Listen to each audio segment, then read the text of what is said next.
Do you like basketball? Basketball. I like, but I'm not good at. Yes, I'm not. Me too.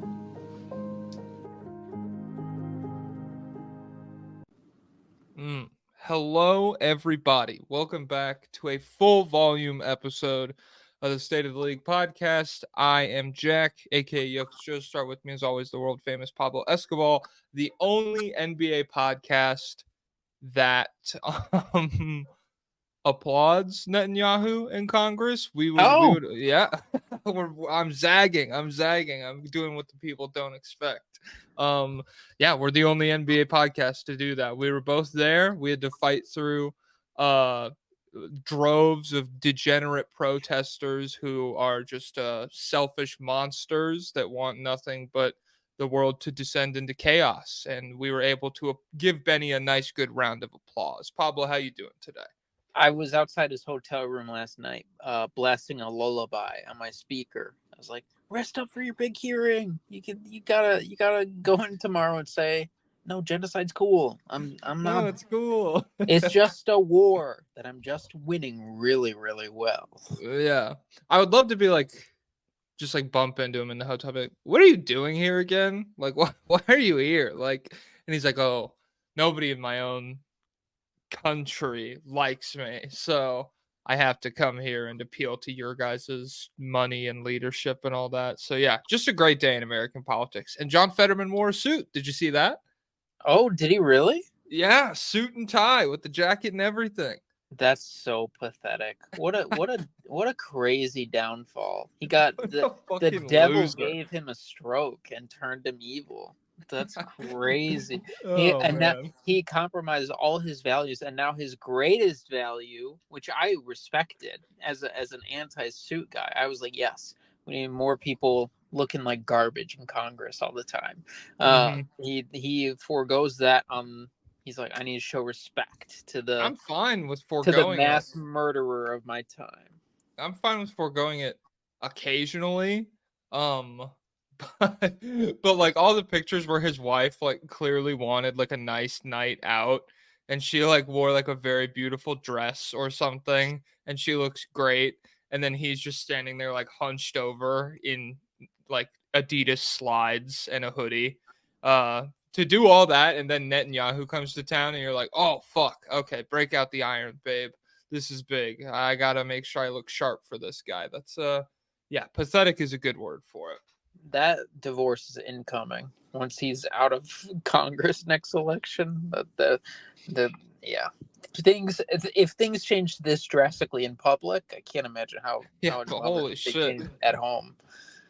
Poor lady.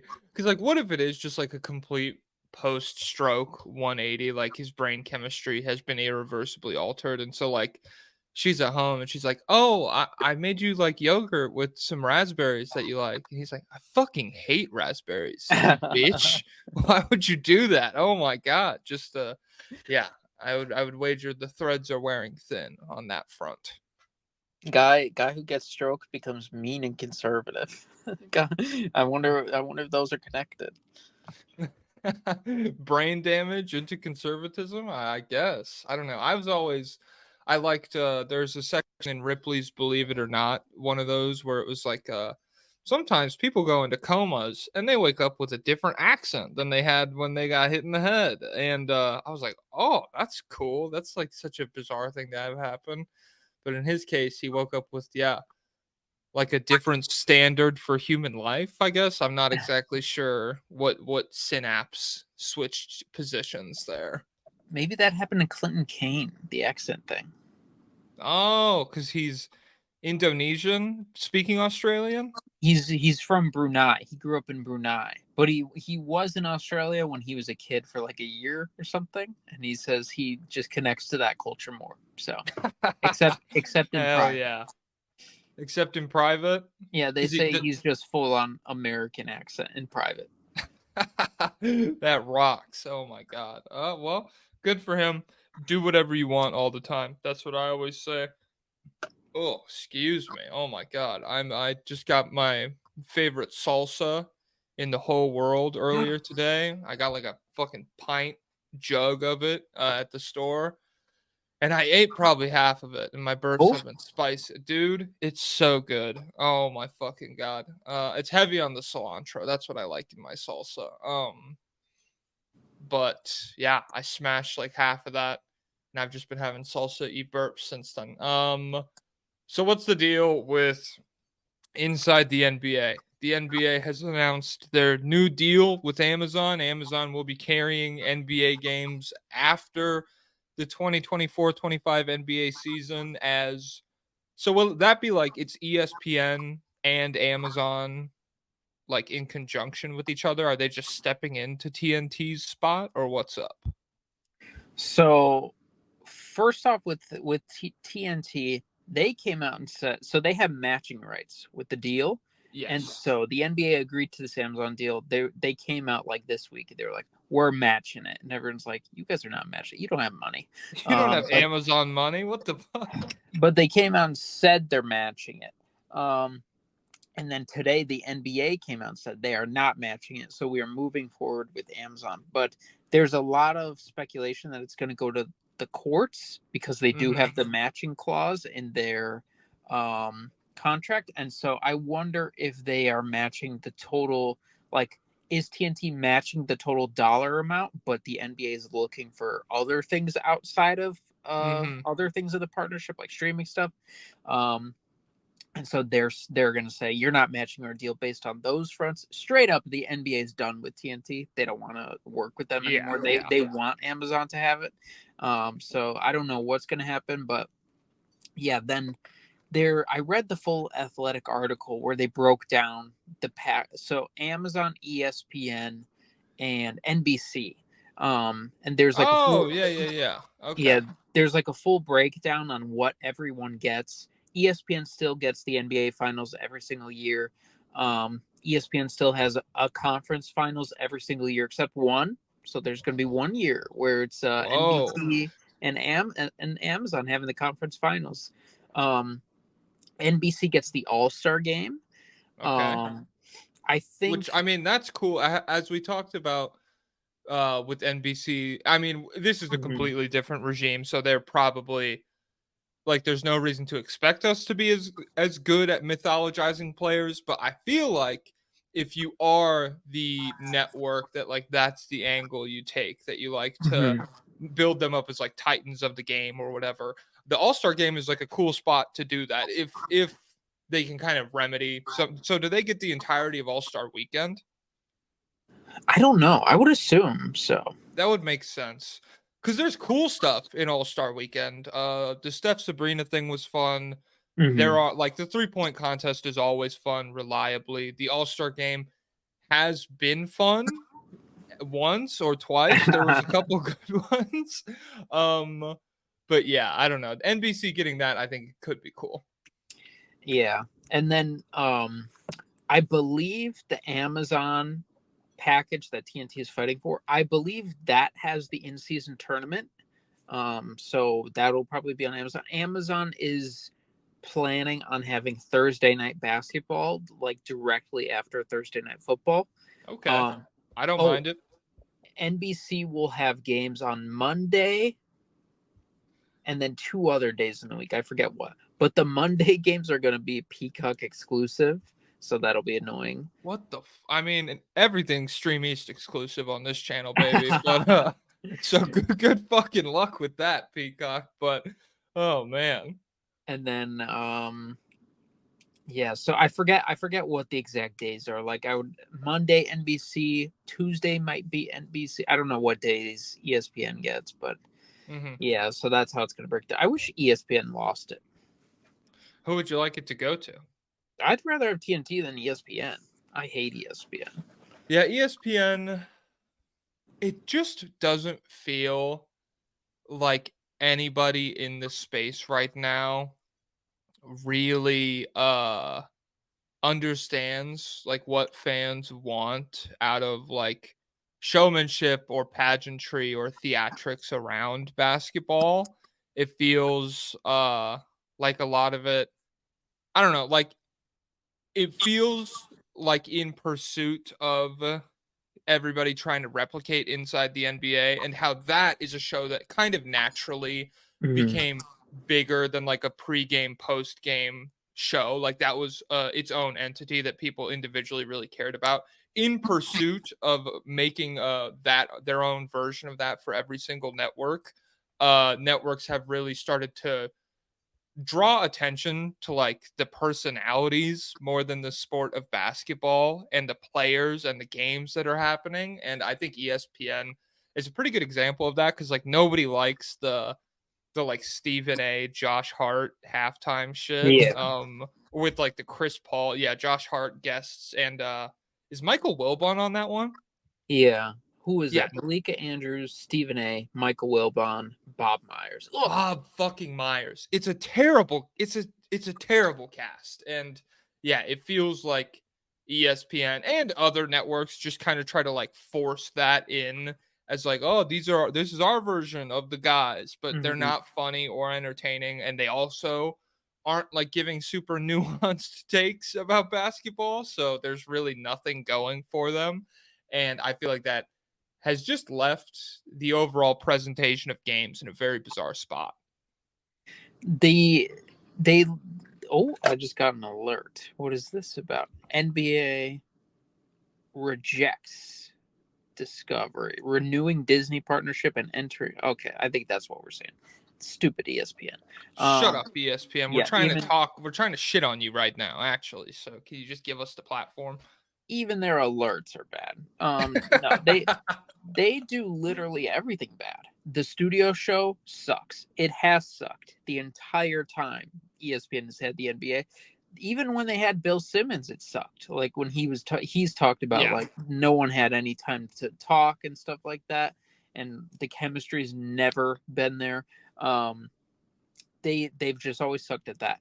Their broadcasters, they have Mike Breen, who's like the god. So Yeah, him and Kevin Harlan are like the two that everyone knows and loves. Yeah, so he's good. The Jeff Van Gundy Mark Jackson tandem was solid. I think there are some people who really like him. I do like the funny moments, but I do think I hate Mark Jackson. I think he's just so annoying. But when that doesn't land, it's like, oh my god, fucking kill me now. But when it does, when the Van Gundy non sequitur hits at the right time, where he's like, I was in the parking lot at Applebee's 4 months ago and like something crazy happened to me. Yeah, the highs are very high. What's a second cousin? What can you do with them? What are the rules there? Yeah, and Mike Breen's just like audibly shifting next to him. So that's good stuff. But like that's up and down stuff. But they scrapped that for Doc Rivers, who I mean, people who watched like older basketball fans, people who were like remember the NBC days or whatever, they claim Doc Rivers was like the best analyst back then or the best commentator or whatever. I don't want to listen to that man speak at all. I don't trust anything he says. I know he's smart. I don't think he's giving any mind the game analysis on the air. And I just don't. He's got a bad voice now. It's too worn down. Yeah. Even JJ, who's a great podcast, he was fine, but he was like, I was never tuning into the games for JJ. I was like, yes, JJ's here. Yeah, that's how beyond like Breen and Kevin Harlan, that's how I feel about most broadcasters in the good sense. Is like you throw the game on and you're like, oh, cool, it's JJ. It's not Reggie Miller tonight or whatever. And then like the Reggies, the Doris Burks of the world. I'm just like, fuck me, I have to watch this on mute. So yeah, all of their shows around the NBA are obviously horrible. It's just they are like the pioneers in let's just take all NBA conversation and just dumb it down to 5 things and just hammer those over and over, and let's talk about why everyone sucks all the time, and let's talk about how everything is a legacy thing and everyone's legacy's bad and stuff's not as good as it was 20 years ago. It never has been. It's trash. So ESPN just does a horrible job with everything. Like the in-season tournament, they had it, right? They I believe so, yeah. Or well, did they? It might have been on TNT. was it split? Maybe, I don't know. Well, and now that I'm thinking about it, I think the NBA was in charge of those courts, so that's Oh not. yeah, that's not like an ESPN thing. Oh my god, But, yeah. and then the presentation of the NBA Finals, like it feels like a regular season game. Like Like a bad regular season game. no fanfare at all, no Mhm. vibes, no aura. So Like they are like just horrible. Nuggets versus Celtics regular season matchups those felt like they had more fanfare, theatricality, or just stuff like that. I mean, where it's like matchups of really good teams that you don't get to see all the time because of conferences or health or whatever. There's a number of different regular season matchups I can point to. The Celtics versus the Thunder, a couple different Joel Embiid games this year. All of those, yeah, it's just like when you turn on the pregame, you're like, this is a special thing. And like it feels like that in the broadcasting. It feels like they're intentionally treating it a little bit different. And yeah, it just did not feel that way at all in the NBA finals. It really hasn't for the past several years, but this Mhm. season especially, it was pretty bad. Like, and it's all because they they just they cut all the fanfare for more ad time, so there's no player Yes. intros. There's no sticker on the court, which that's not their fault, but still, I mean, they could do. They have the technology to put stuff on the court visually, and you know what they do? They put YouTube TV, brought to you by YouTube TV or whatever. Perfect. That's what we're all asking for. That's what we want. So they are just losers to the highest degree. I wish they lost it, but they won't, and they won't. There's no reason to be optimistic that they're going to figure anything out in the next 10 years. Yeah. It's also just there's so many aspects of ESPN, specifically Stephen A. Smith, who we've shit on. Mm-hmm. This is probably our third like full length shitting on Stephen A. Smith segment.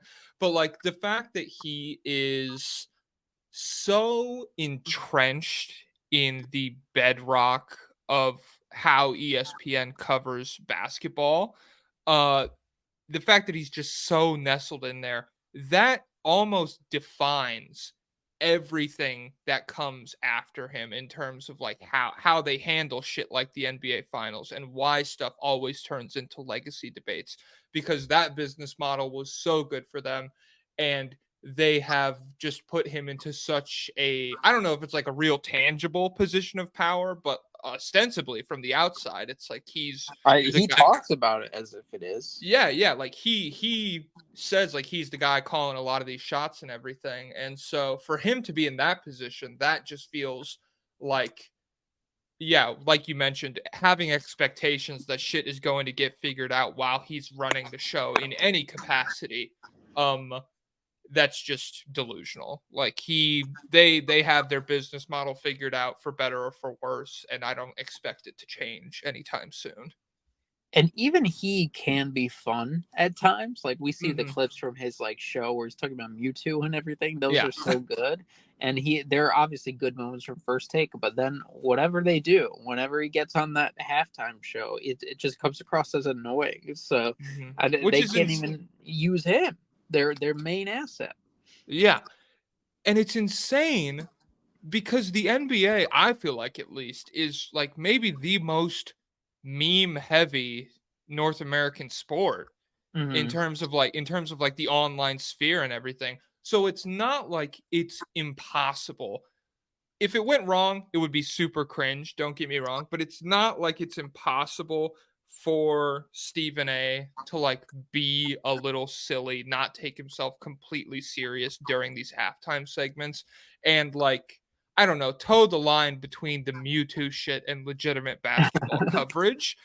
Because there is so much silly stuff going on like Twitter and just overall online with the NBA, but it just feels like he would never let that happen.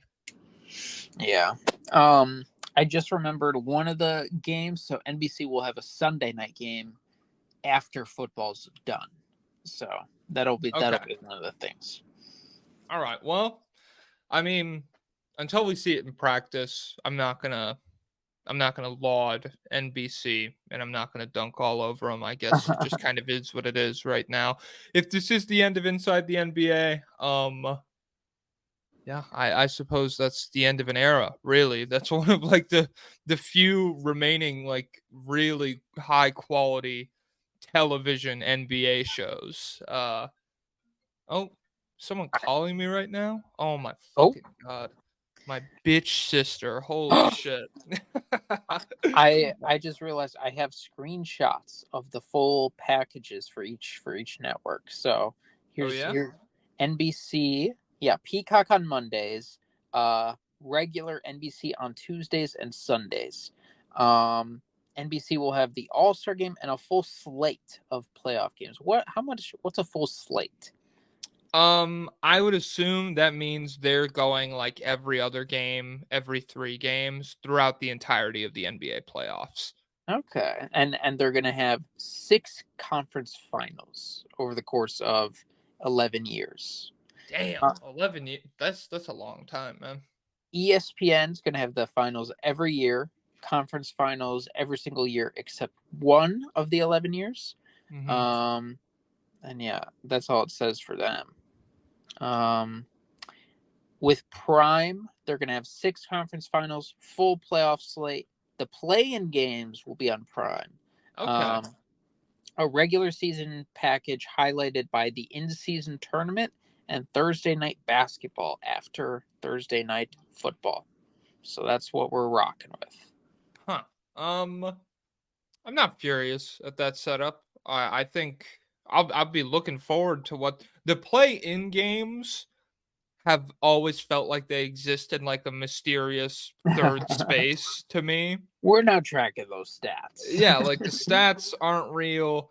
They don't really like they get treated as this third thing where it's like this is not a playoff game, but it's not a regular the season's over if they lose, but like it's just yeah, it's a play in game. And so I will be looking forward to see if Amazon takes a unique angle to that because it just feels like since their inception, how old is the play in tournament? 3 years? Is it now? But that sounds right. Yeah, I mean, regardless, since like 3, 4, however long it's been, yeah, it just felt like while the concept is cool and good, and I feel like most people like it, it's just the execution of them has been a little off, not nearly what we've described with like the NBA Finals or anything, and it shouldn't be like that's they shouldn't have that amount of fanfare, but it's just weird that I don't know. It just feels like an extra game at the end of the season that simultaneously isn't real, but is also extremely impactful for everybody playing. Part of the problem is the Bulls and the Hawks are playing in the play-in every year, so people don't want to watch it. Hey, Miami's I like there at watching least. the Hawks. I like the Trey Young gives the Hawks a good like 1 game ceiling where it's like you throw on Yeah. a Hawks game, you're like, this could be a cool Trey Young game. Whoa, they dropped 148 points. Oh, Yeah. they gave up 1,048 points. Holy shit. They gave up 2048 points, like the phone game. Yeah, so I think I'm looking forward to the play-in, the in-season tournament. I hope they don't do those courts again. I'm cool with unique courts.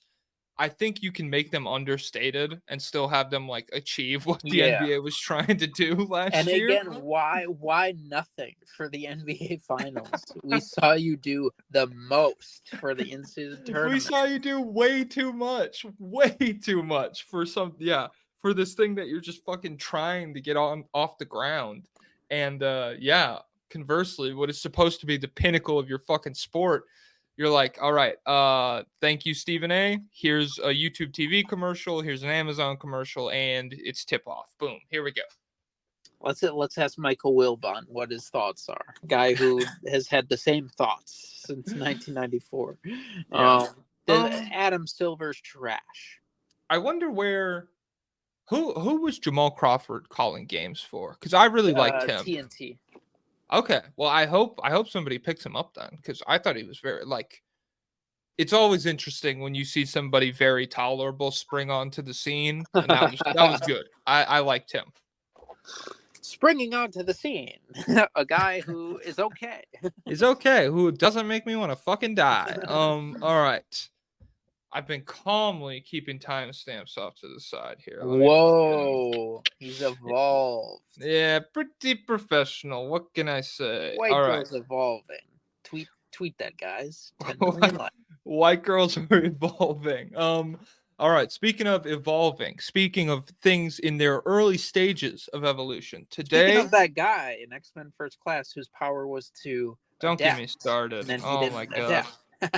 Shout out to Darwin. Rest in peace. Crazy that they made him a black guy just to do that. That was another thing. Like, whoa. Yeah. Shout out to X-Men First Class. I like the movies, but that was crazy. Today we're going to be doing a little tier list of some NBA young cores, a little power ranking of sorts. I think I have 8 teams written down here. 6 of which I actually wrote down most of their young core players. We defined young as under 25.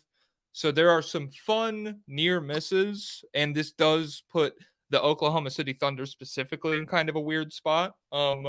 Is there a team you want to start off talking about? Yeah, we could start. Well, who's in your tier 1? Oh, I don't have these. I just wrote them down. And Okay. then I have the tiers open above, and I was gonna like type them in as we went through. So I was gonna put Oklahoma City tier 1, but if it's younger than 25, really the only guys they have on the roster are Chet, Jalen Williams, and Cason Wallace, which that is still a better young core than some of the lottery teams. Yeah, and I do like all 3 of the guys they drafted this year. AJ Mitchell, Dylan Jones, and Nikola Topic, but obviously they're not sure things. Mm-hmm. But yeah, once you take Shea out of the equation, it's less certain that they're tier 1. But to me they're still tier 1 because I think Chet is that good. I think Jalen is that good, and I think Cason, what he did this past year in the playoffs, is crazy. Okay. I just feel okay. So compare them. The other team I had really high is the Memphis Grizzlies. Yeah, I think they're the number 1 overall. Yeah, but I don't. So yeah, when I first started, you hadn't sent me the 25 text, so I had OKC like clear number 1. Because I usually think of like 25 is like a transitional year. So I will let a player be defined as a young guy, and then 26 is like the hard cutoff for me. And so at that point, I think they still have like Lou Dort, and a couple other guys like Aaron Wiggins and shit like that. And just Oklahoma City gets a vast improvement when you raise the bar that little bit. But now with just those 3 guys, I do think Memphis is number 1, Oklahoma City same tier as them. Who? Because Memphis has John Morant, Jaren Yes. Jackson. Who else? Oh, Vince Williams, Gigi Jackson, Santi Aldama, and Zach Edey. That's pretty good. Yeah, it's a really good group. I think. Well, I guess Wemby's down there, but John Morant probably the second best player. Is he better than Wemby right now? Oh, well, under 25, you mean? Yes, and I don't wipe that fucking smirk off your face. You're forgetting. You're forgetting up. your greatest enemy. Oh my. No, but Edwards. Oh yeah. Oh shit. Well, it's because I didn't write down the Wolves. Like I just didn't get to them because I got a cheeky drink instead of finishing my prep. Oh. So yeah. Memphis with the addition of Zach Edey, who looks like he will be a rotation guy that fills a lot of their holes. Plus John Morant and Jaren Jackson Jr. Probably 2 of like the top 7 guys under 25. Yeah, Memphis is just a fucking crazy team, and I expect them to be really good next year. And also Zion is under 25, so it's honestly tough to rank them because it feels like and if you just gave me a team today, obviously I would take Wemby, even if it's just for next year because he's already my GOAT. Yeah. But It's Wemby. It's literally Wemby. Come on, guys. yeah, and then we're at this point where you kind of have to say Edwards because of the run they've been on. But like I don't know if it's 100% certain that he's better than Then Zion Zion? and Ja because Ja is a significantly better playmaker than both of those guys. Yes. And you saw Dallas exploit that from Anthony Edwards. Like he's fine. He uses his athleticism to like get the ball to the corner well and shit. But Ja is just miles ahead of him. The same way Anthony Edwards way better defender than Ja Morant. Yeah, and Zion. Oh yeah, that too.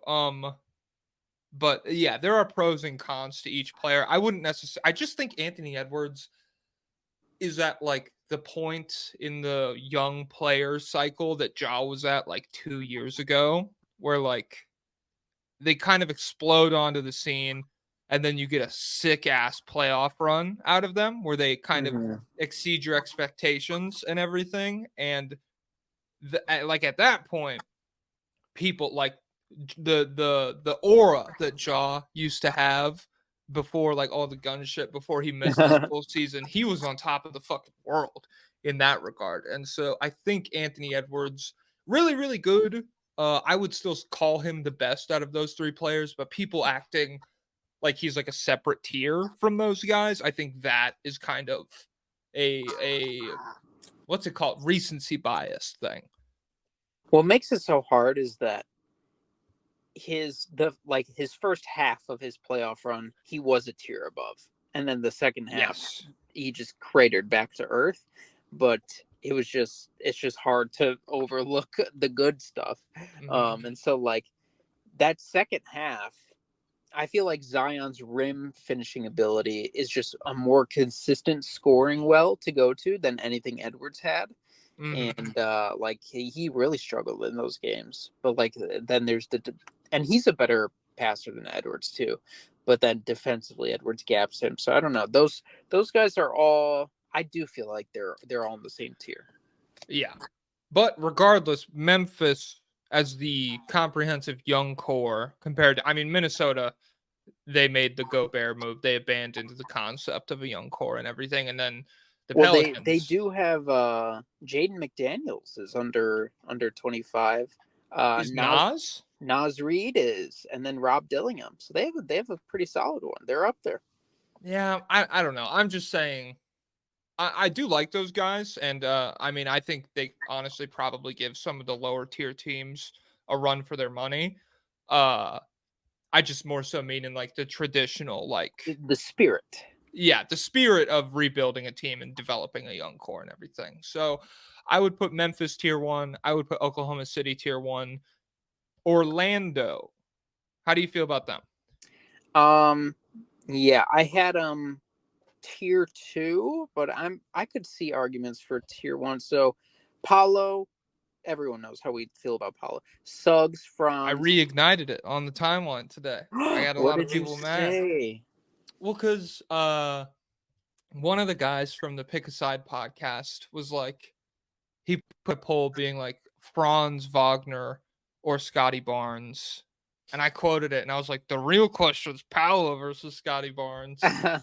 And like everyone was just like, Paolo clears. What are you talking about? And I don't know. I was just like, I didn't like dig my heels in super hard or anything. Cause I mean, Paolo's playoff run, super fucking sick. The turnovers, pretty understandable in like the context, given his age, his experience, and all that. And the scoring outbursts that he displayed were otherworldly. But I just think Scotty is pretty undeniably better at everything except scoring right now. And even then, it's not like this. I would say the defensive gap is probably bigger than the scoring gap, but I could be swayed on that point.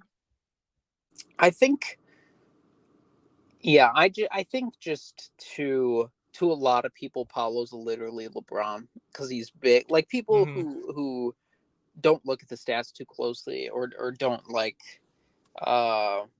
they're just not locked. So But yeah, so Suggs, Franz, Anthony Black, Jet Howard, Tristan Da Silva. So it's interesting because this is a team that was young enough to make the playoffs and go to Game 7. But it's just the overall composition of the team. Like, you got to draft people who can shoot.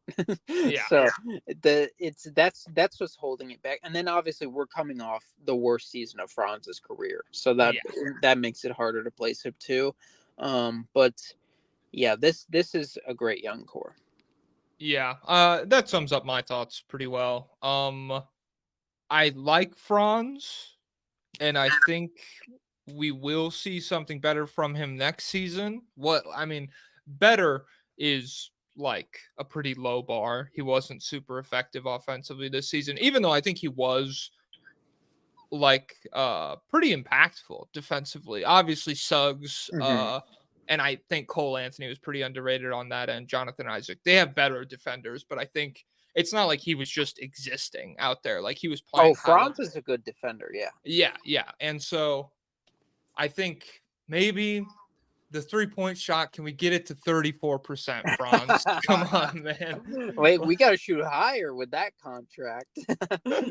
Oh man. Yeah, especially given it's not like with the Paolo pairing now, and the fact that Paolo is like better, he's the guy moving forward, all of that. That kind of narrows the developmental path that Franz can take. Like, it's not like he can just constantly be going to the same spots that Paolo's super effective from. If you want this to be like your tandem moving forward, they probably should play in a style that gels together pretty effectively, meaning Franz should space the floor pretty damn well for Paolo to get downhill and everything. And I feel like he can do that. But yeah, the jury's out right now. And considering we're just basing this off of what we've seen, I would put them in tier 2 as well. Yeah. And yeah. So it's interesting. Most of their defenders are older, so can't really weigh defense with this core. Well, Anthony Black is so good. But yeah, I think that's fair. Yeah. So yeah, tier 2. Okay. This is the first absolute carry job of the list, I would say. The San Antonio Spurs. Yeah. Wemby, Vassell, who else is there? Oh yeah, Sohan, Trey Jones, Stefan Castle, cheeky Blake Wesley, maybe. You can keep Blake Wesley. But Stephon Castle's cool. Yeah, I would just Wemby is really like if you compare them, the next team I had written down is the Rockets, and it's a tale of two things where it's like the Spurs have 3.5 guys that I like. And then the Rockets have like 8 guys that I like, but I like Wemby so much that I'm like, Spurs. Yeah, it's the Spurs. Like, they're better. I like them more. Wemby's so good. He's the GOAT. He's the GOAT. I mean, there's not really that much you can say. How do you feel about Sohan right now? I think he turned it around by the end of the year. I think he can be a good defensive piece, but I don't know if I'm necessarily still banking on him being a starter on this team going forward. I know. Yeah, it's like I like funky archetypes and everything. It's just the idea of like a non-shooting forward playing in the dream Wemby lineup, if that's what you're crafting moving forward, especially if like Castle is another one of your guys and everything. It's just, yeah, I think he could be a cool 6-man. I just don't know really him as a starter moving forward. And then Keldon Johnson, he's fine. He is what he is at this point. I feel like there's been reports on moving him for a long time now. Nothing's happened. I just remembered today, Brandon Ingram has still not been moved. I know, that's really crazy as well. Just like the fact that he's just there and like, I don't know, kind of John Collinsing it up, I guess, where it feels like it's been 6 months of like, hey, if you give us a guy, we'll give you Ingram. Like, we just want somebody back. And nothing ever materialized from those. So Keldon Johnson, he's going through that right now with the the Lauri Markkanen trades. I would say pretty much every Lauri Markkanen trade I see is like him and picks. I feel like. Yeah. So Kentucky product. Hey, shout out to Kentucky. Perfect transition. Kentucky product, Reed Shepherd, 20 years Oh, old, the next Steve Nash, baby. How do we feel about the Houston Rockets? Is this still? I still feel tier 2 with them. What do you think? I think I had them tier 1. Because and obviously they have proven less, but Mm-hmm. still, I think I'm incredibly high on Şengün. Mm-hmm. I think he's a complete monster. They have all the wings: Tari Eason, Amen Thompson, Jabari Smith, Cam Whitmore, and then Reed Shepherd looked incredible in the summer league, and then like Jalen Green. I'm not even factoring in Jalen Green. Yeah, I don't even think about him when I think about this young core. But if he were to like just be that guy that he was in March, like all the time, then we're looking at crazy. Yeah, if he's that guy, like that's a young core that I'm like, okay, well that's like right there with Memphis, I feel like. But as of right now, I don't know. Tier 2, tier 1. I guess I was thinking about the fact that they're actively trying to sell like a quarter of this if it gets them like Jimmy Butler or somebody else who's 34 and pretty good. And so they're just in like a very strange spot in terms of like I guess they are trying to make the leap. If a guy is available, they want to be in the playoffs. They want to make deep runs right now. But looking at just the young talent, I'll give him tier 1. I love Şengün as well. He literally turns 22 tomorrow. I was looking through birthdays while I was doing this. We gotta go to Turkey. Fuck. We gotta learn Turkish so we can sing him İstanbul.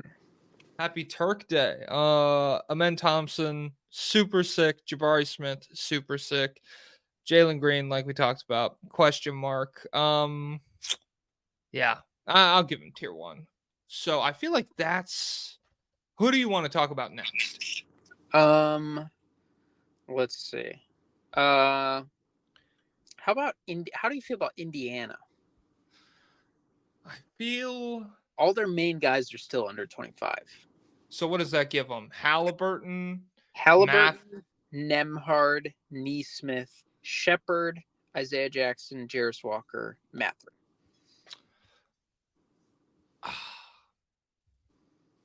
Is this our first tier 3 or is this tier 2? I think it's got to be tier 2 because they were looking good. You know what? Fuck it. They made the conference finals. They pushed the Celtics. Let's do it. The Nemhard contract is super good value. Like 3 years, $59 million, something like that. That's gonna age super well. He looked really good.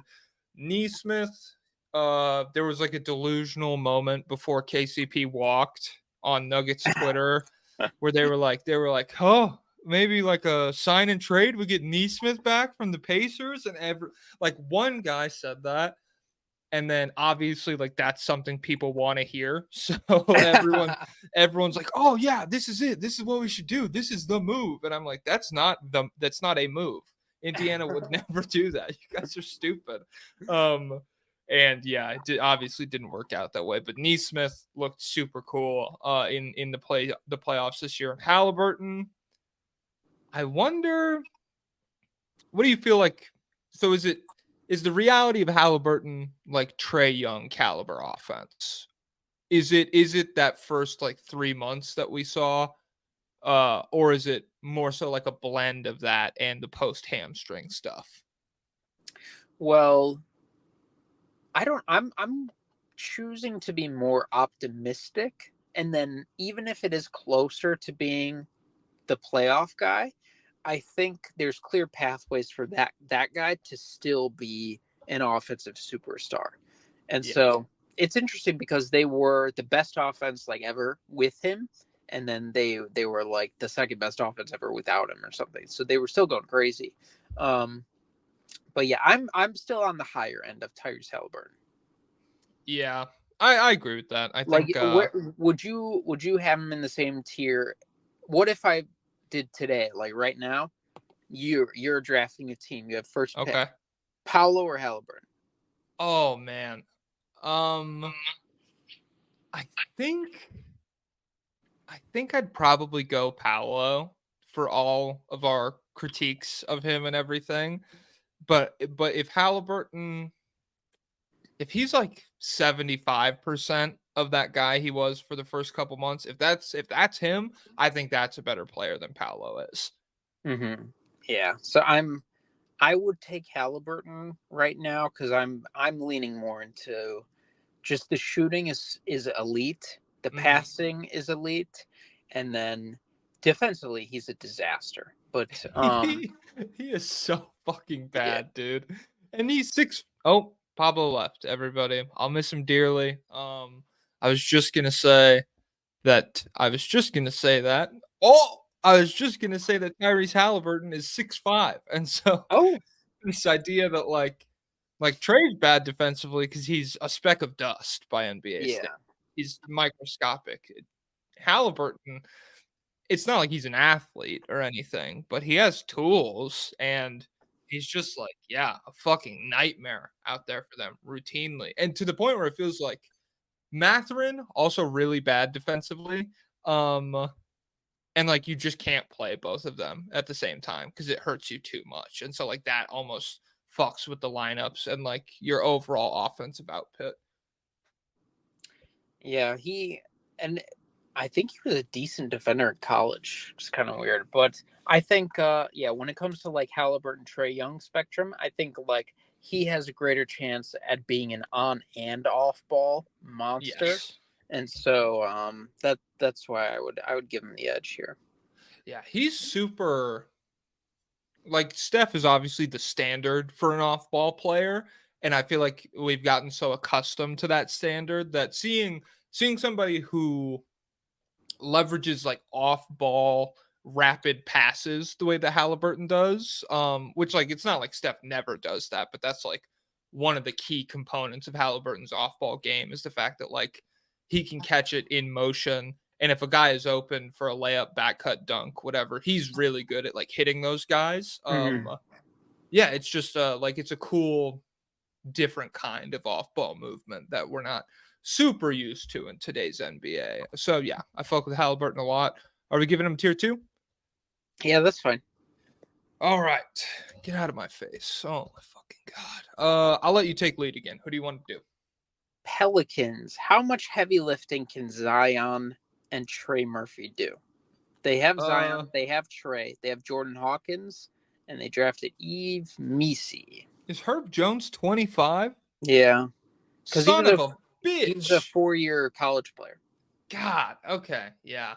And see, that's where I'm talking about He like might be 20, 26, honestly. like 25 as a cutoff point for like a quote unquote young player, 25 for a guy who's going to be the best player on your team. Yeah, it doesn't feel super young anymore because that's you're starting to see the vision of what their peak is going to be kind of coalesce. But for someone who's not going to be that guy, like Herb Jones, who's just going to be like super savvy wing defender, shooting upside shit like that. 25 instantly turns into like a very young age where you're like, oh shit, yeah, he's got like a long time playing at this level. So yeah. Zion and Trey Murphy, I would say those two probably go bar for bar with most of the other top two players in Hmm. these young groups that we're going to talk about. It's just a matter of depth with the Pelicans. They have practically none. Paulo Franz versus Zion Trey. Um, I'll go Zion Trey, baby. I Yeah, would I would too, and I don't even think that's disrespectful. I think that's just they're so good. yeah, dude. I mean, they're insane. Especially like Trey was hurt a decent amount this year. How many games did he play? Let me pull I this don't up. know. Yeah, yeah. Zion Trey versus Edwards Nas. I would side with Anthony Edwards in that one because I think if Nas was like starting power forward, his numbers would also be pretty fucking disgusting. Mm.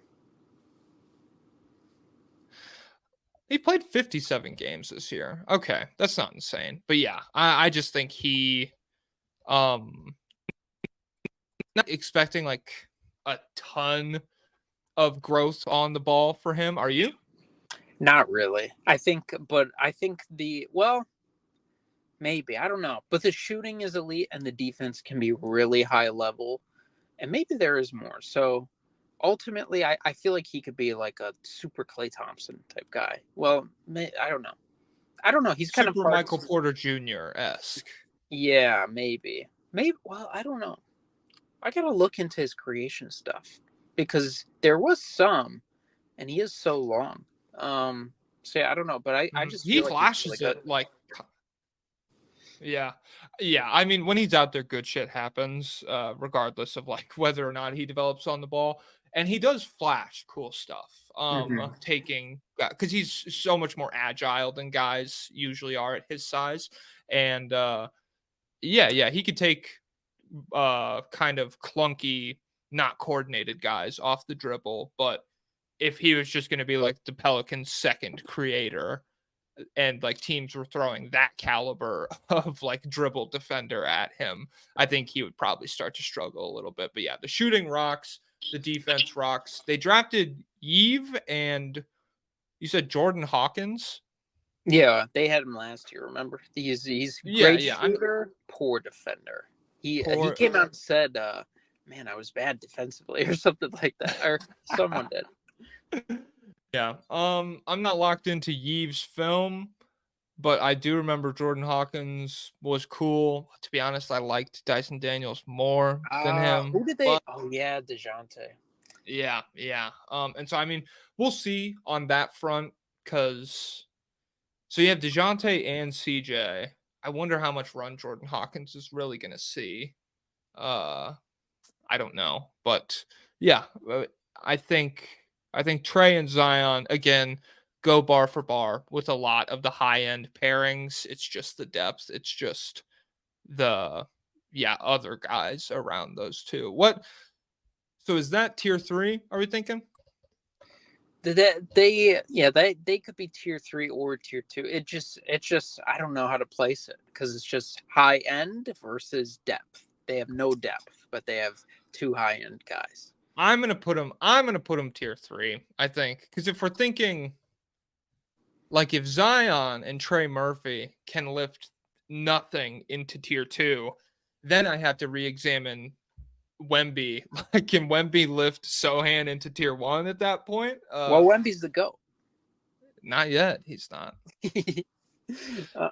Well, what would be another good team to discuss with this dynamic, with two guys who are surprisingly under 25, Darius Garland, Evan Mobley, Isaac Okoro, and they draft Jalen Tyson. Okay. So the Darius Garland saga seems to have resolved itself in a way that I was not expecting. I thought he'd be gone. I thought they were moving off him, to be honest. Whether or not keeping him around is like a super smart decision. We'll see. We'll fucking see in terms of like the ceiling of the team and everything. I get that Donovan Mitchell likes him and everything. I get that they're all friends, but damn, the Cavs were really good when he was hurt. I don't know. They were really cool.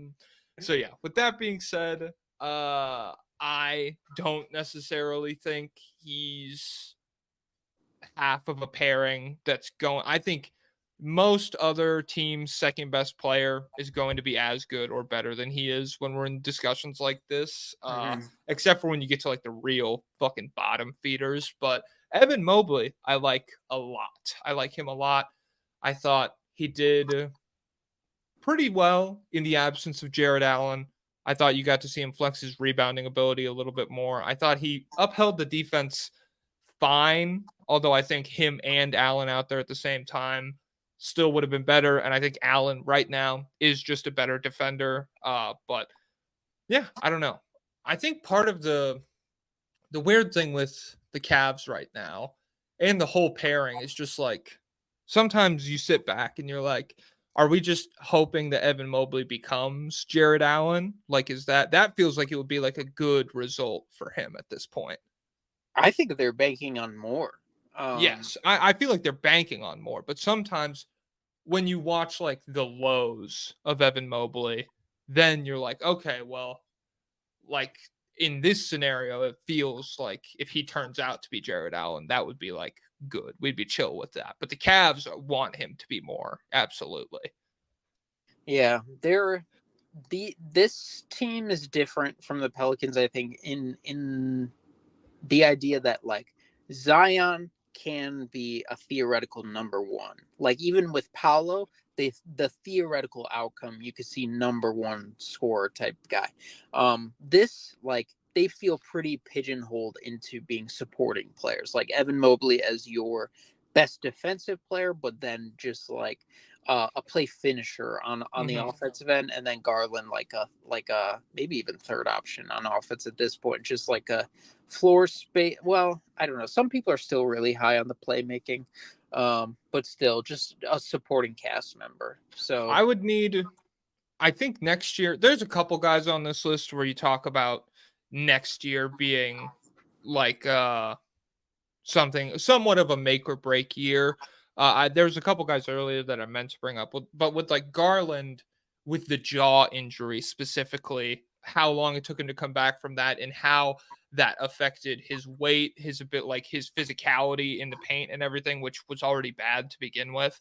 And then like that kind of snowballed into this thing where once he's got like downhill motion, once he's driving to the rim in the end of the season, it was like you knew a pass was coming. Like he was going to try to fake a layup and then dump it off to the dunker spot guy or whatever. Like there was very little threat of him even putting up a floater, much less like really getting to the glass and finishing through serious contact. And so I think if those problems persist into next year, that kind of puts a ceiling on the version of him that we saw, whatever it was in his all-star season 2-3 years ago at this point. But if those problems could be remedied, I still like what he does a lot. Mm-hmm. So would they be tier 3? Yeah, I think so. Because I agree with what you said. Because like Zion, transformational player when he's playing. Like the game just completely alters when he's out there. I don't feel that way about Garland. I think Mobley could become that kind of guy defensively, maybe, but definitely not right now. And so, yeah, I would put him solidly tier 3. All right. Where are we going next? Let's head to Portland. All right. Kling Kong. I saw that name Kling getting thrown Kong! around. That's a cool nickname, dude. Most summer or highest average blocks in summer league history. How many? I think it was like 4.3 game or something. Holy shit. What is this guy? Mark Eaton? Whoa. What's this guy? Wemby? What's this guy? The GOAT? Oh my god. Scoot Henderson, Shaden Sharp, Klingon, Tumani Kamara, and their newest member, Kling Kong? Denny Avdia. Oh, they swindled them. No. We'll get to Bub. We'll get to Bub Carrington in a second. Don't worry, buddy.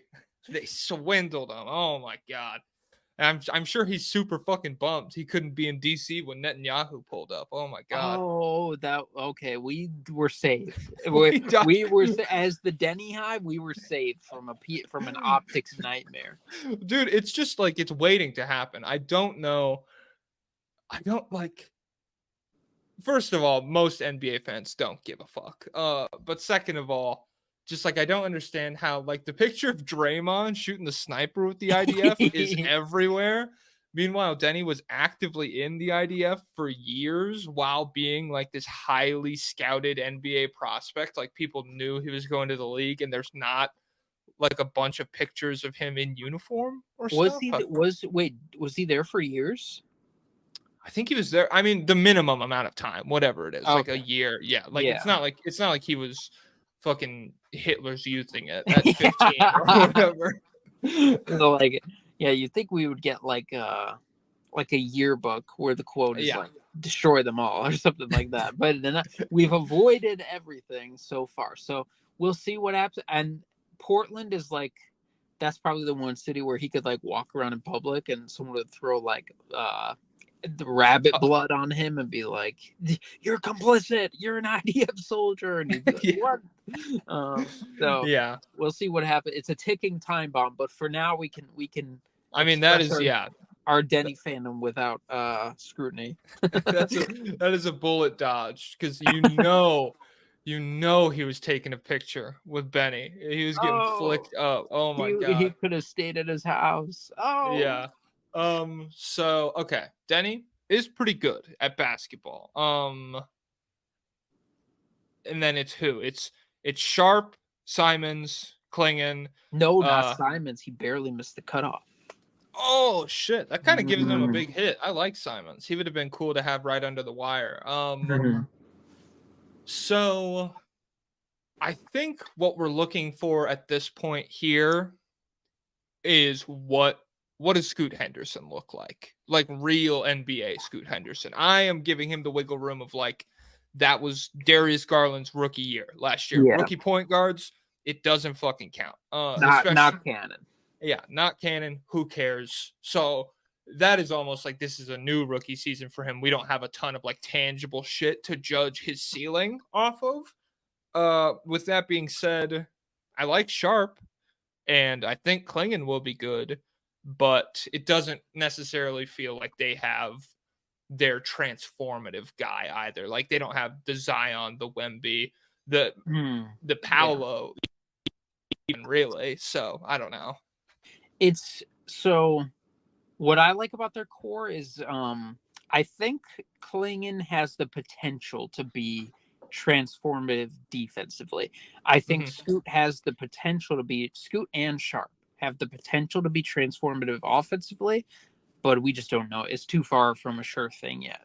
Yeah. And I will say that's like the most athletic backcourt yeah. in the league. Like they're fucking psychotically athletic, both of them. So Klingon screens plus stuff like that, that could be fun right away. Like next year, I'm sure that'll result in some cool plays.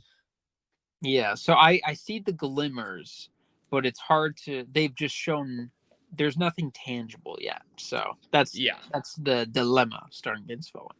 So I guess I'll put them tier 4, but maybe I'll give them like a parentheses question mark after to kind of denote that mystery. Like it's very different than the like the Hornets or the Pistons, where it's like we've been fucking grinding this shit for years, and like we aren't getting flashes of anything from anybody. Shout out to Cade Cunningham and like the 30 games that LaMelo's played, but beyond that, we're not like getting it.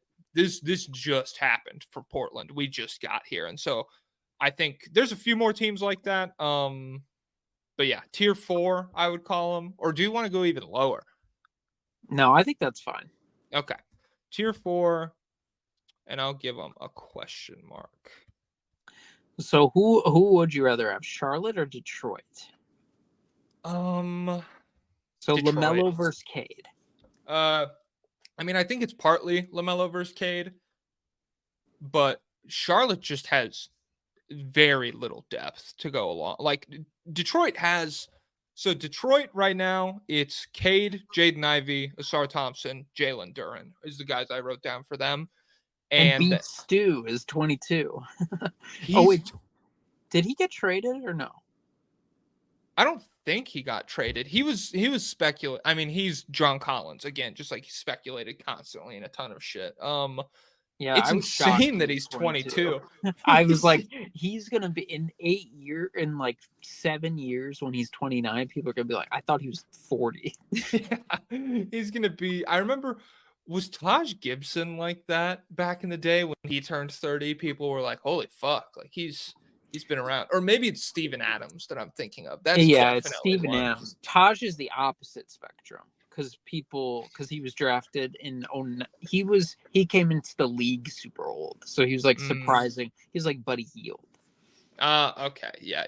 Steven Adams though, just all those baby-faced wars with those young Thunder teams really put up some miles in everybody's minds. So yeah, Cade, Jaden Ivey, Asar Thompson, Jalen Duren, Beef Stew versus Ron LaMelo Howard. Ball. Oh, and fucking okay, yeah, I'm going Detroit, no question. So LaMelo, Brandon Miller, Mark Williams, Trey Mann, and how do you say the pick's name? Salon. Salon. He's cool. I love a 6'9" I'll just say athlete.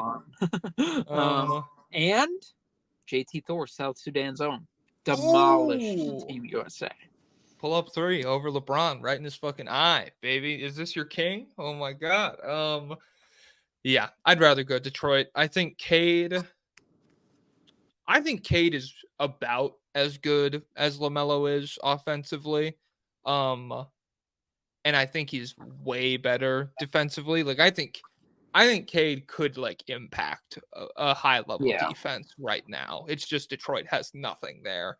And then running through like Mark Williams, 19 games last year.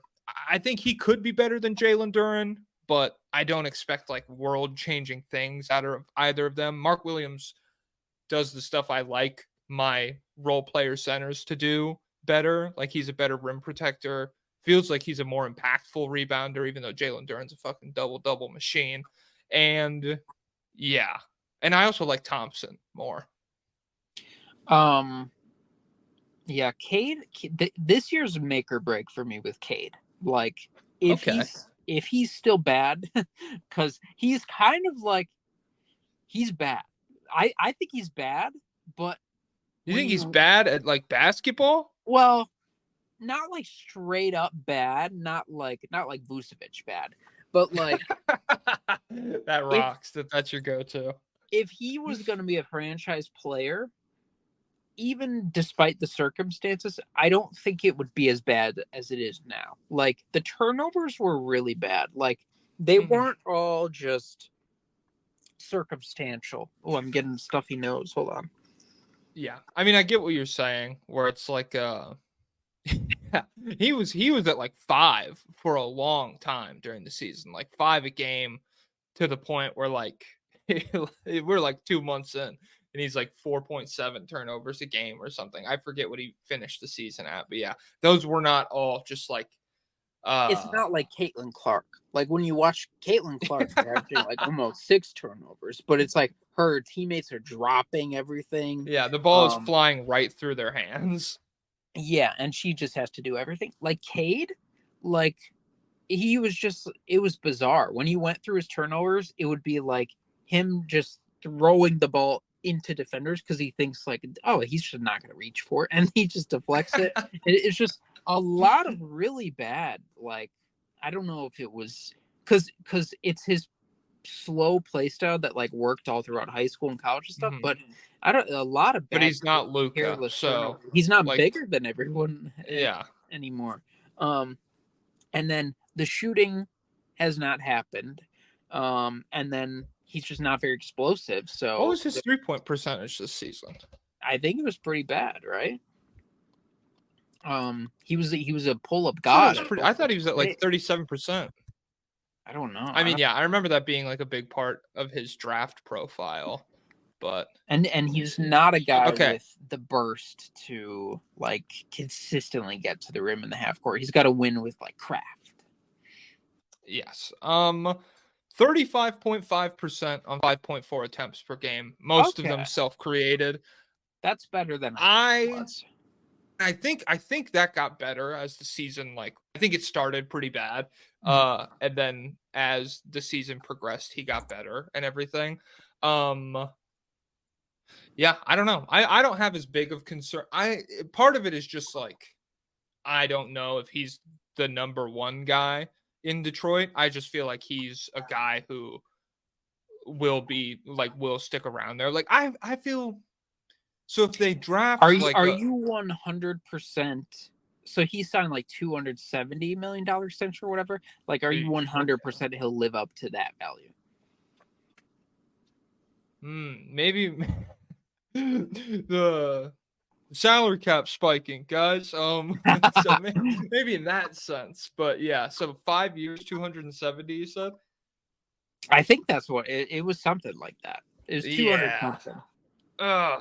So like 225, I think he could be that kind of player. But 270, that's a ton of money. So I didn't look at contracts before this. I think I'm cool with him. It's not a make or break year for me, but I do agree with what you're saying that if he was really, really like that, the Pistons, like it's hard to be as bad as the Pistons have been when you have like a very good player on your team. You stumble into wins sometimes. Yeah, and performance-wise, I think LaMelo's better right now, but he just can't stay healthy. Mm-hmm. Cade honestly has a little bit of health issues too, right? I feel like Oh he's yeah, in and out.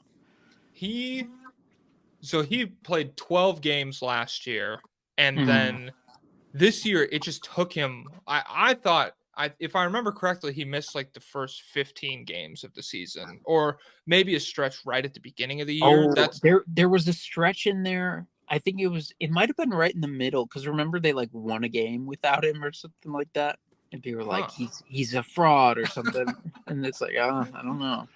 yeah.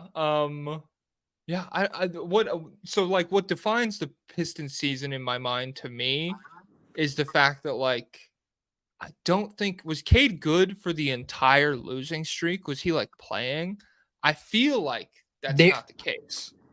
there was a stretch where he was playing really well and they were still losing, and then there was a stretch where he went out, and I think they won 2 games, and then he came back. And I think he was playing well again, and they were still losing or something. There was some discrepancies in there. Yeah. Okay. But So either way, I'm not a. Just to be clear, I am not a. Pistons are better without Cade, the guy. all right. So we want Pistons tier 4 or tier 5? Tier 4 is fine. All right. Pistons tier 4. Do you have any more thoughts on the Hornets young core, or do you want to rank them right now as well? I think they're all really bad people. So how does that? No, only LaMelo and Brandon Miller probably. The JT Thor was a good guy, but are they? I would say they're the same tier as Pistons, just because I do think LaMelo's that good, and I think Brandon Miller will be pretty good. Yeah, I think Brandon Miller would be good as well. Like I think you could argue to me, LaMelo Brandon Miller tandem is better than anything. Yeah, The Pistons are presenting, even though Asari's cool, man. He's cool. He's a sick player. He's fun, but yeah, he is almost the extreme version of the Mobley Garland thing we talked about, where they're like pigeonholed into being supplemental guys. Thompson's pigeonholed into being like steroids Tony Allen or something. It feels like. All right, Mark Williams versus Duran. Oh, like I said, Williams does center stuff. Duran, if you can cut together an hour-long mixtape of bad defense, bro, that's so crazy. And it's bad too. Like that, if you go watch that tape, it's like real film of him like fucking up like necessary big man reads. Not necessarily like easy reads, but like he like just knows where he needs to be after the fact. He's like holding his head in his hands, like fuck, oh my god, shit, god, sorry. And yeah, I think that's just tough. That's just tough. No matter how good Thompson is or Cade or whatever, if your back line is doing shit like he was doing in that video, that's gonna be hard. So I think I'd probably go Mark Williams, but I don't know. Maybe he turns it around. Maybe he's literally Dwight Howard. What do I know? Where are we going? Utah. So they have a star, Bryce Sensabaugh, and then They just won't let him shine. What the hell? They have Keontae George, Walker Kessler, Taylor Hendricks, Isaiah Collier, Filipowski, and Cody Williams. So they have a bunch of guys that I like, but none have quite proven themselves, except for Walker Kessler. But even with him, they're looking to trade him, which is bizarre. So yeah, I don't know. That's sparked like an interesting discourse on my timeline where it's like people. I feel like Kessler is a guy you keep and you just see what happens, especially because it doesn't feel like there's a huge trade market. Like there are teams that need centers, but I don't think he's giving you like a big haul right now. compared to like the flash that he showed his rookie year for how he can be defensively. But people just are so low on his offense. And it is bad. His offense, his hands are not very good and all of that shit. But I don't know. I like Walker. I think so. To me, Cody Williams, Collier, guys like that. This feels like a whole young core of guys that I want another year of like seeing develop. They're all just so young and so raw. That like Keontae George was good last year for a rookie point guard and everything, but if we're applying the rookie season's not canon to everybody, then he could even take another significant step forward next year. So I just don't know. How do you feel about him? Keontae, I was a little lower on it because I was super high on him coming out the draft. I was a little lower on him after last year, but I still think he could be a good player.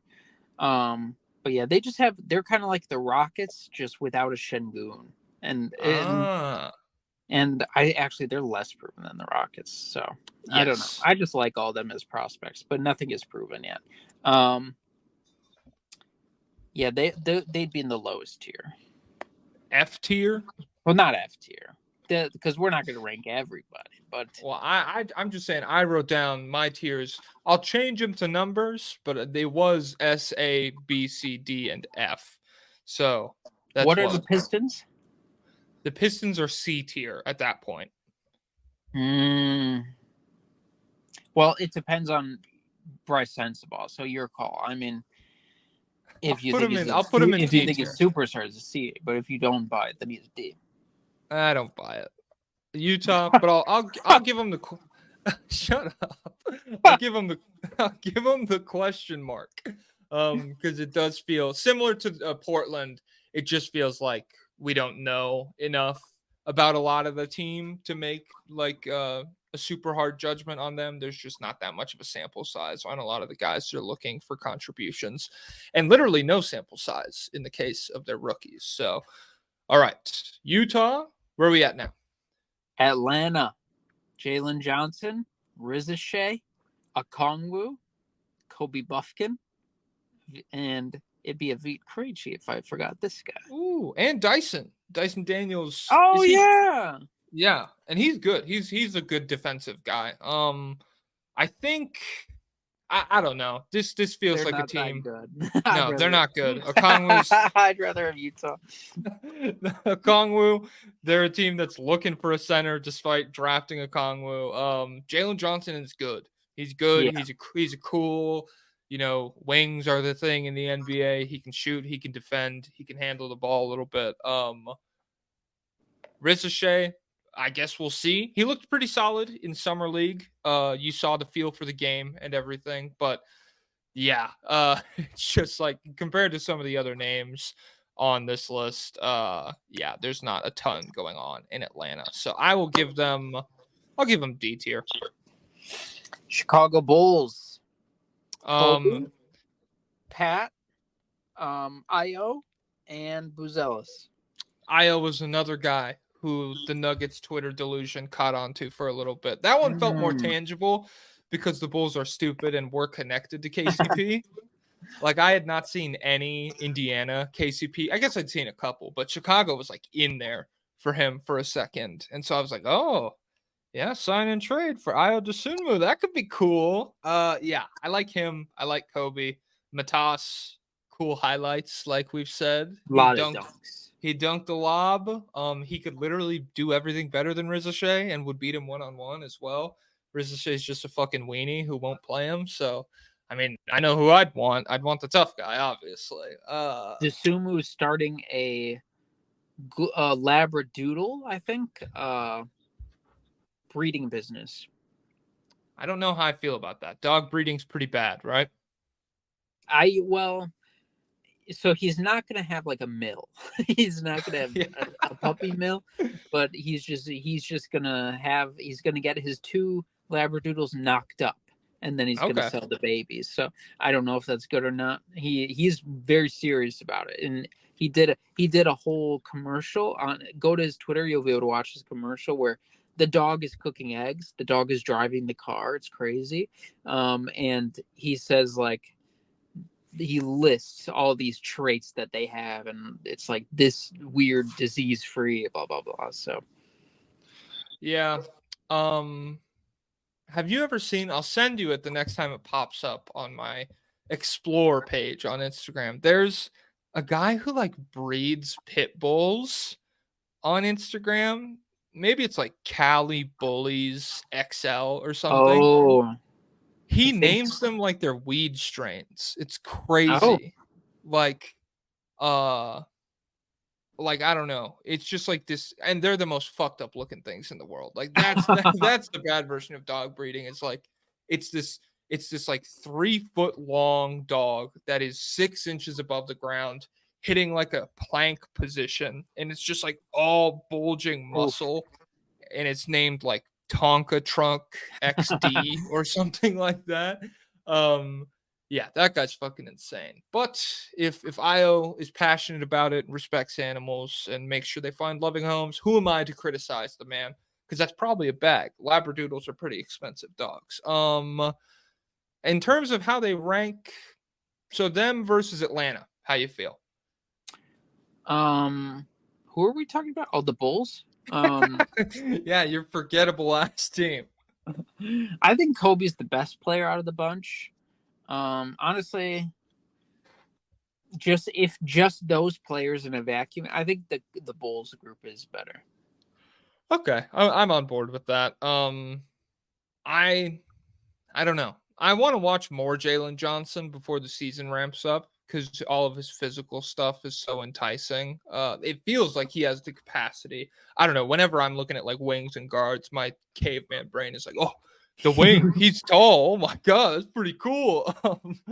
But yeah, the Kobe season last year, very difficult to write Speaking off. of caveman brain, I didn't even write down Giddy. I don't know how old he is, but Who the fuck cares? Oh my god.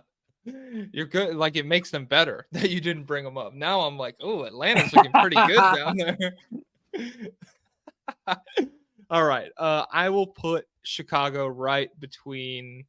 I'm gonna still put them D tier, but I'll put them right between Utah and Atlanta. the Raptors, I think only have Scotty and RJ. I don't know who else is under 25, so we don't have to talk about them. Yeah. And then finally, the Wiz. Woo for the district, baby. You want to read off the names? Bub Coulibaly. Sarbub Koulibaly. They also got like a forward in the second round that's been in all their promotional shit, but I can't. I think his name's like Keontae, maybe. Kaishan. Kaishan. There we go. Fuck, I knew it was like KY something. Yeah, Kaishan. Shout out to him. Bub, literally the next Russell Westbrook. Holy fuck. He's pretty much a wing at the point guard position. He's 6'5". He's got a huge wingspan. He's literally faster than everyone on the floor. He's like 18, 7, and 6 at Summer League. Holy shit. He had a 15 and 15 game with rebounds because he's just so impactful. You really? That's crazy. Yeah. Star, Wemby had a bad Summer League too. Yep. The GOAT. Rico knows. Literally the GOAT had a bad Summer League. Maybe he's top 5 if he also has a bad Summer League. I don't know. Who's to say? Yeah. I will put them in the same tier as Utah, Chicago, Atlanta. Would Denny have bumped them out? Maybe. How old is Kispert? Is Kispert 25? I think he's old. Because I think he was a 4-year college player. He definitely was. Damn. I think Denny, I don't think Denny bumps them out, really. Like, maybe just that puts them into like Blazers, Pistons, Hornets territory. I don't think and so. I think Poole just turned 25. Oh, fuck. Damn it. That really would have gassed up the rankings. It sucks because Poole is good, especially post All-Star break. Poole, they moved into the bench and he kind of figured it out, settled in a little bit. But his name is so like people just laugh at you when you bring him up as like a okay young player at this point. They're just like it's Jordan Poole. Don't be fucking stupid, okay? So yeah, I think D tier is a nice home for the Washington Wizards. And that's all, folks. All right. So let me run through this real quick. S tier, Memphis. So really tier 1, Memphis, Oklahoma City, the Houston Rockets. A tier, the Magic, the Spurs, the Pacers. B tier, the Pelicans and the Cavs. C tier, the Blazers, but jury's out on them. They got the question mark. The Pistons and the Hornets also in C tier. D tier is Utah, Chicago, Atlanta, and Washington. And that is everybody. Do you feel crazy about any of those rankings? Nope. Do you feel a song coming on in your heart? Where did I go? Oh, it sounds like someone. Lost. It sounds like someone's dying. Oh my God, we need instructions. Val, take it away. Lay down and listen.